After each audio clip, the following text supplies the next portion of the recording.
let's hear from IDB leaders on policy updates that are relevant to our partners. We will hear from Gustavo de Rosa, Vice President for Finance and Administration, and Maria Fernanda Garcia, Chief Grants and Co-Financing Management Unit. Maria Fernanda, take it away.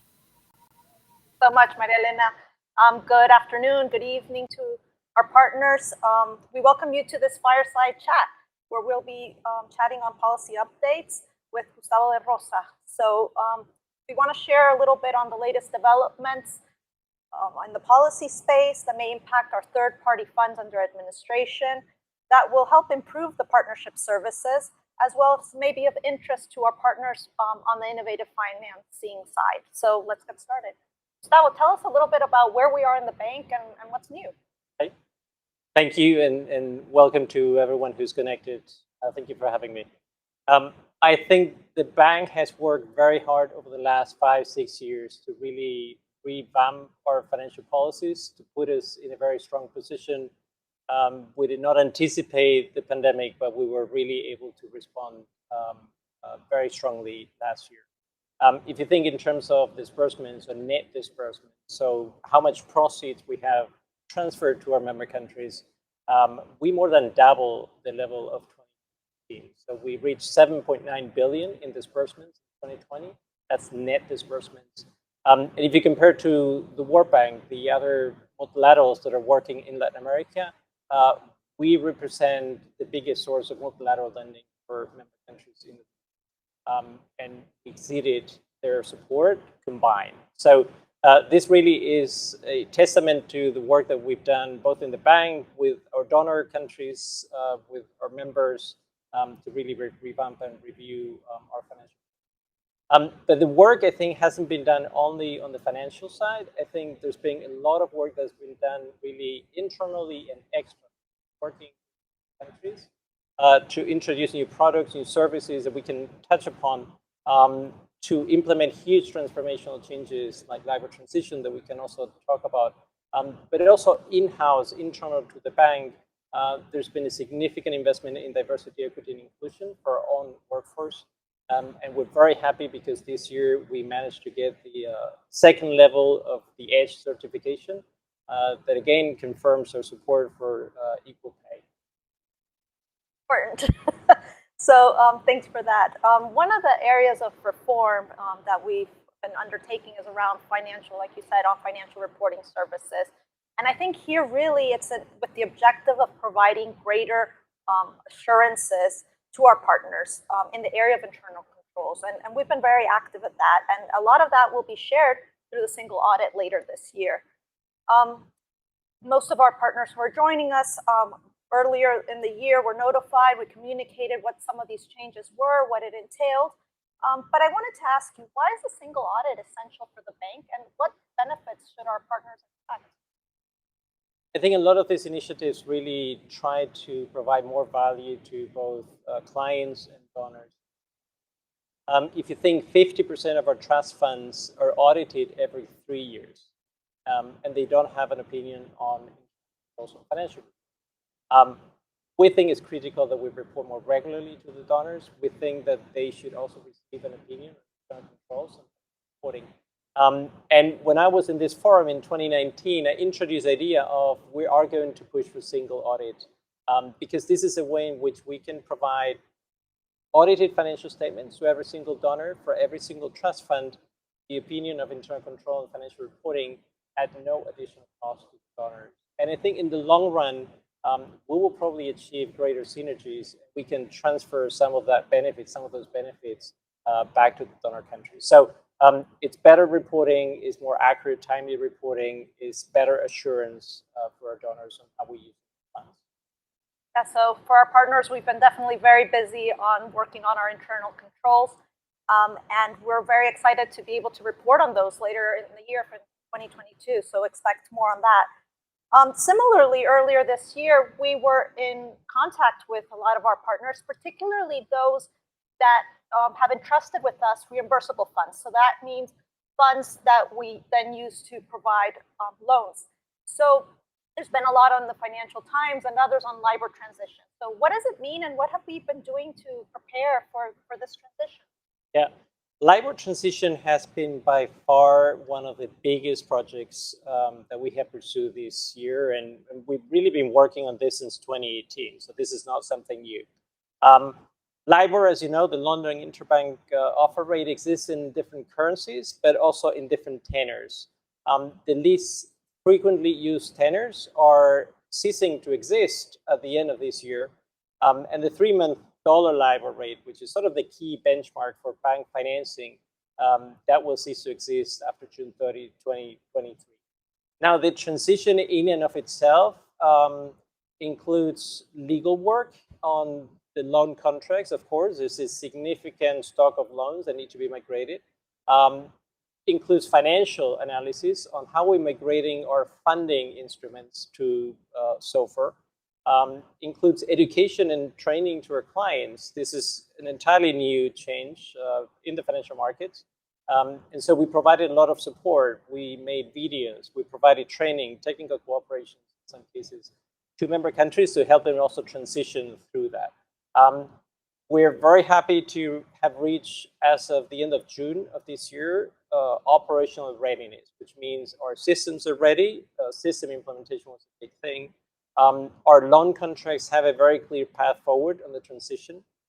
We have amended our financial policies so that they can also cope with the change from LIBOR to SOFR. And we're ready to go. We're ready to start transitioning.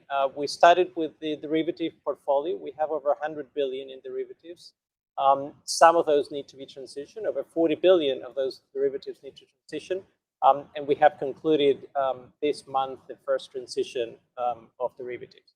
Now, the preparation started on LIBOR transition much before, way before this year. So in 2019, we ceased to issue floating rate notes on LIBOR instruments so that we were already preparing for that transition. We started issuing SOFR instruments ourselves last year, and we have already reached significant volume in SOFR. So we have already been introducing SOFR progressively into our funding mix, but making it in a way that isn't really causing significant disruption to the business or increase of funding costs to the borrowers. Our understanding, and this is what the board of the bank agreed, is the bank operates as a sort of pass-through. So we're not here to create any additional profit in the transition. We will basically pass along the cost of the transition or the cost of the funding to our members. And so starting next year in January, all the loan contracts that the bank will be signing will either have a clear transition language already to SOFR or will be already in SOFR, reference to SOFR. So one of the advantages of really for the donors to operate with the bank is we're doing all that transition. And trust me, it's been a huge work for a lot of people in the bank. Has been an undertaking. So maybe moving away a bit from the financial aspects, let's say, one of the issues that is increasingly important and comes up a lot of negotiation, which is critical to our partners, is anti-money laundering. So what would you say are the key takeaways of our work there? So the bank has an anti-money laundering and CFT framework. We have implemented screening, transaction screening several years ago. This is not something new for the bank.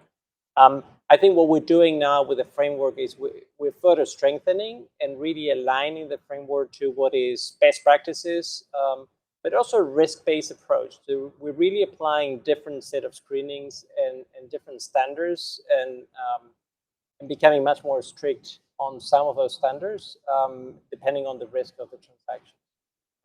We have also an escalation mechanism where we will investigate if there's any potential risk of anti-money laundering or money laundering. And we have already decided on the governance that we're going to be. So I think the bank isn't necessarily, fortunately, a clear target of AML, CFT, but we take very seriously all these fiduciary duties, and we're trying really to become best in class at our partners. So maybe moving away a little bit towards our innovative finance work. I think there's a lot of things there, and it's an area of growing interest to our partners and the development community, I think, at large. What products, services are we developing to our clients that may be of interest also to our partners, but that may also kind of inspire us all for future collaboration? So I will go through some of the innovation. I think something that is 100% clear to us is, if you think when the bank was created in 1959, most of our member countries didn't necessarily have access to the debt capital markets. Very few of them were publicly rated. Fast forward to 2021, most of our member countries, practically all of them, are publicly rated and they have access to financing markets. So I think it's very clear for us that to continue adding value, we need to increase the sophistication of our products and grow past loans and guarantees. So we'll give you some examples of what we're doing, but we're totally committed and we're very happy to work with partners and donors on further expanding that. So one of the examples is, for example, the I bonds, the employment, youth, and education bonds that we started issuing. And we sort of spearheaded the effort of creating social bonds among the MDBs. We're very happy. We have issued roughly 4 billion already in the debt capital markets. These bonds are ICMA compliant, so they comply with the principles set by ICMA, where we're basically ring fencing, providing specific reporting on how the funds are allocated. And they're supporting all the projects that we're doing in employment, youth, and education. The second is green bonds. The bank hasn't issued green bonds specifically, but we have supported the issuance of green bonds by several countries and also by the private sector. And one example, for example, IDB Invest has financed one of our clients in Colombia. And we have embedded in that green bond an incentive, sort of a bonus in terms of the pricing. So if the client reaches certain targets that were included in the loan documentation, then the IDB Invest will provide an incentive in terms of the pricing. This instrument is something that we want to explore further, and we think that it can be very powerful in promoting climate change and climate adaptation, for example. And the bank is looking forward to create our first pilot where we will be, again, embedding these penalties or interest subsidies as part of the loan agreements. I think I mentioned last time I was in this forum that we were also keen on pushing for commodity hedges, for example.